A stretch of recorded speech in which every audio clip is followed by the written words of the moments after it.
예, 이제 이 소식으로 차분히 한번 움직여 보겠습니다. 시선을 나라 밖으로 좀 가볼까요? 어제도 저희 이 시간에 전운이 감돌고 있다. 이제 미국과 유럽연합, EU 간의 무역 전쟁 얘기를 전해드렸었는데요. 오늘은 좀 더 구체적으로 미국과 덴마크 간의 기싸움으로 번졌습니다. 미국의 관세 압박에도 이 그린란드를 실효적으로 지배하고 있는 덴마크 입장도 간단치가 않습니다. 제 옆에 김범석 부장 나와 있습니다. 일단 긴박하게 움직이는 게 있어서 속보부터 만나봐야 될 것 같은데 네. 조금 전에 덴마크가 트럼프 대통령 보란 듯이 공개한 게 하나 있다면서요? 제가 시티라이브 시청자분들을 위해서 예. 덴마크 방송이 공개한 영상을 하나 가져왔습니다. 제 영상인가요? 네, 요건데요. 예. 지금 보면 이제 공항에 비행기 한 대가 착륙하는 모습이 보입니다. 예. 예, 비행기가 한 대 내렸고 저 안에 이제 이 사람들이 좀 타고 있는데 예. 어떤 사람들이냐면 이제 좀 있으면 저기 보시면 군복을 입은 사람들이 그러네요. 하나 둘 보입니다. 그리고 이 사람들이 이제 공항 내부로 들어올 건데요. 네, 저기 보시면 여군도 있고 예. 그리고 팔에 이렇게 보시면 덴마크 국기가 이렇게 보입니다. 예, 저기 보이시는 거. 예. 이게 이제 어디냐면 그린란드 서부 중심 도시 칸게를루스와라는 곳입니다. 예. 저렇게 이제 군인들이 쫙 서 있는데요. 예. 이게 현지 시각 어제 밤인데 덴마크가 그린란드에 추가로 파병한 군 병력이 도착하는 이 장면입니다. 예. 제가 알자지라 뉴스로 확인해 보니까 이날 추가된 파병군 수가 58명이라고 합니다. 그러니까 뭐 그렇게 많은 건 아니죠. 그러네요. 사흘 전에 100명이 그린란드로 왔는데 추가로 또 온 겁니다. 그래서 덴마크 국방부 발표를 봤더니 예. 이들이 함께, 그러니까 100명과 58명이 함께 동계 훈련을 한다고 발표했습니다. 그러니까 말 그대로 혹시 모를 상황에 대비하기 위한 적응 훈련인 거죠. 그냥 뭐 일상적인 동계훈련 한다고 저 영상 공개하지는 않았을 것 같은데 네. 덴마크 의도를 뭐라고 보세요? 제가 이렇게 한번 표현해 보겠습니다. 한마디로 예. 트럼프 보란 듯. 트럼프 보란 듯이. 입니다. 네. 예. 이틀 전에 트럼프 미국 대통령이 그린란드 현지에 군병력을 파병한 덴마크와 그리고 유럽 7개국, 그러니까 합치면 8개국이죠. 그렇죠. 최대 25%의 관세를 추가로 부과하겠다고 밝혔습니다. 예. 그러니까 어떻게 보면 이렇게 벌을 한 거죠. 그러니까 그 직후 이 추가 파병이 이루어졌으니까 사실상 덴마크가 맞불로 났다고 볼 수 있을 것 같습니다. 예. 근데 이뿐만이 아닌데요. 덴마크 국방장관은 북대서양 조약기구 나토 본부를 방문해서 그린란드의 이 나토 차원의 감시 작전을 펼치자 이렇게 제안한 것도 알려졌습니다. 사실 덴마크군이 이렇게 공식적으로 저렇게 포착된 것도 처음 보는 것 같아요. 그렇죠. 김범석 부장, 이게 군사력으로는 뭐 비교조차 안 되는 그렇습니다. 초강대국 미국도 가만히 있지는 않을 것 같은데 미국 움직임은 없나요? 자, 그래서 미국도 곧바로 맞불을 놨습니다. 예. 미국과 캐나다의 공동 우주방위 기구인 이 북미 항공 우주방위 사령부의 군용기가 그린란드에 있는 피트피크 미 공군 우주기지로 향한 것으로 알려졌습니다. 예. 그러니까 구체적으로 이 어떤 군용기가 뭐 어떻게 갔는지 구체적으로는 알려지는 않았는데요. 방공하고 이 요격이 가능한 군용기이다 보니까 네. 그린란드에 갔다는 것만으로 덴마크가 압박을 느낄 것이라는 이 분석이 이 군사 전문가분들부터 나오고 있습니다. 예. 그리고 약 6시간 전, 그러니까 미국 시간으로 새벽이죠. 트럼프 대통령이 잠도 안 자고 SNS에 일러스트 한 장을 공개했습니다. 예. 자, 이 어떤 사진? 자, 요건데요. 예. 자, 보시면 그린란드 2026부터 이 미국 영토라고 적혀 있습니다. 여기 나무 팻말. 그러네요. 그리고 트럼프 대통령의 성조기를 땅에 꽂은 모습입니다. 예. 여기 옆에 이제 JD 벤스 부통령도 있고요. 그러네요. 요 사진이니까 한마디로 이제 그린란드는 미국이 갖겠다. 특히 2026 올해 갖겠다. 이런 선언을 했다라고 해도 과언이 아닙니다. 예. 요뿐만이 아니고요.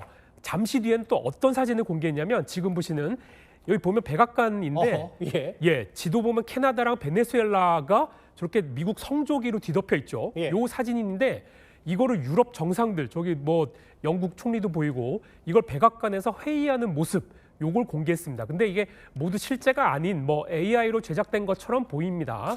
그러니까 그만큼 그린란드나 영토 확장에 흥분돼 있다. 이렇게 볼 수 있겠습니다. 근데 저게 네. 모르겠어요. 뭐 100번 양보해서 베네수엘라, 그린란드까지는 본인들의 뭐 야욕을 드러냈다고 하더라도 갑자기 가만히 있던 캐나다는 또 어떻게 되는 건지 갑자기 저 성조기까지 들고. 네. 글쎄요. 뭐 AI로 제작된 거라고 하더라도 네. 뭐 그냥 저 본인 SNS에 트럼프 대통령이 올리는 만무하니까 이 상황이 좀 의미심장한데 그런데 김범석 부장, 저 트럼프 대통령에게 저 일러스트로 제작돼서 그린란드에 깃발 꽂겠다. 그린란드 매입을 부추긴 사람도 있다면서요? 네.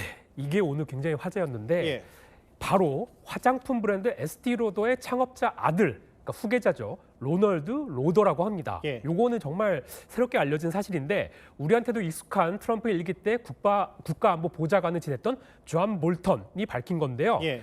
2018년 말, 그러니까 트럼프 일기 때죠. 트럼프 대통령이 자신한테 유명 사업가가 그린란드를 매입하라고 조언했는데 어떻게 생각하냐 이렇게 물었다고 밝힌 겁니다. 예. 그러니까 그로부터 약 8개월 후인 2019년 8월에 실제 트럼프 대통령이 처음으로 그린란드 병합 의지를 공개적으로 드러낸 바 있습니다. 예. 그래서 이 로더라는 사람, 그린란드에서 이 용천수 수출 사업을 하는 것으로 알려졌는데요. 실제 지난해 2월 뉴욕 포스트에도 이 그린란드의 풍부한 지하 자원을 거론하면서 그린란드가 미국의 다음 개척지가 돼야 된다. 이런 글을 기고한 바도 있습니다. 예. 저 맞아요. 저 화장품 브랜드 저도 알고 있어서 아는데 아, 저렇게 부추겼다. 네. 잠깐만요. 사실 뭐 이 모든 게 뭔가 트럼프 대통령 감정선을 건드렸다. 그린란드든 뭐 덴마크든 혹은 베네수엘라까지. 이게 다 노벨 평화상 때문 아니냐는 시각도 있어서요. 조금 전에 트럼프 대통령이 노벨상에 대해서 이런 말을 했습니다. 직접 한번 들어보겠습니다. No, I don't care about the Nobel Prize. First of all, a very fine woman felt that I deserved it and really wanted me to have the Nobel Prize, and I appreciate that. 본인은 노벨상 관심 없다고 하는데 김범석 부장 이게 정말 그린란드 병합과 노벨 평화상이 전혀 관계가 없는 거예요, 실제로?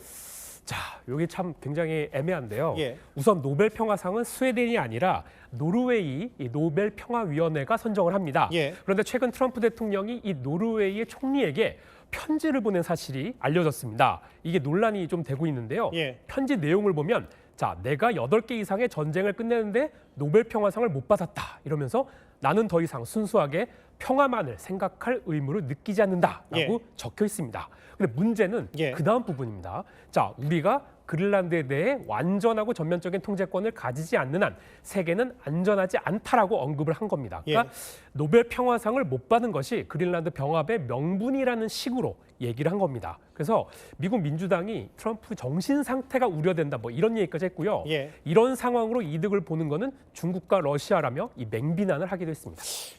뭐 아예 없는 것 같지는 않아서 노벨 평화상. 네. 김범석 부장 네. 최종 정리를 해볼게요. 네.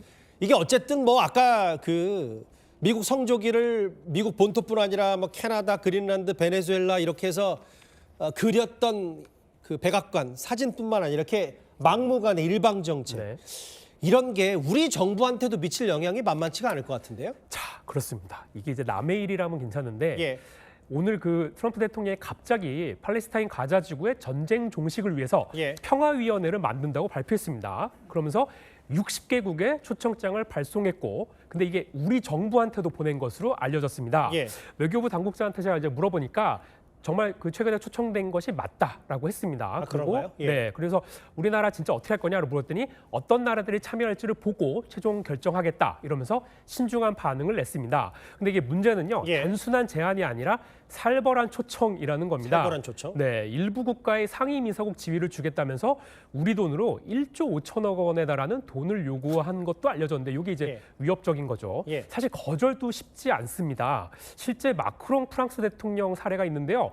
거절을 하니까 갑자기 프랑스산 와인과 샴페인에 200% 관세를 부과하겠다라고 트럼프 대통령이 으름장을 놨습니다. 어머나, 예. 네, 그래서 한 외교 소식통한테 물어봤더니 세계를 상대로 한 트럼프의 이 막무가내식 압박 정책에 모두가 고민에 빠져 있다고 우려를 나타냈습니다. 저 멀리 북극 주변에 있는 그린란드 영토를 둔 얘기가 우리에게까지 미칠 영향도 간단치 않아서 김범석 부장과 함께 하나하나 풀어봤습니다. 잘 들었습니다.